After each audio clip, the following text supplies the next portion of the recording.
Passons maintenant au paramétrage de la machine.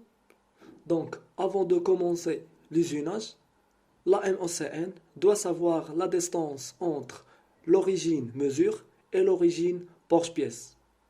C'est ce qu'on appelle la prise de référence ou le point de référence, qui est introduit dans la machine par mode bref, en mode majuscule, soit bref en X par exemple, soit bref en Z ou bien bref en Y. Ces valeurs n'appartiennent qu'à la machine, il suffit de les introduire une fois pour toutes dans le DCN. La machine doit savoir aussi la distance entre l'origine porte-pièce et l'origine programme.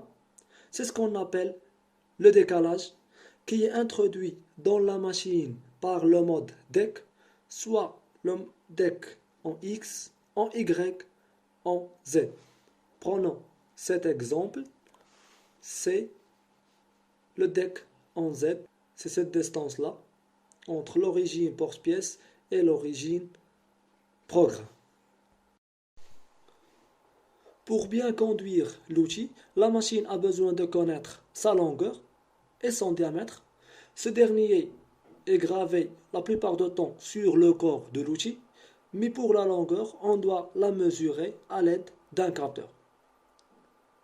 De notre manière, on va prendre la longueur de l'outil comme étant la distance entre l'origine tourelle et le point actif de l'outil. C'est ce qu'on appelle la jauge d'outil. Ici, on a la jauge d'outil en Z,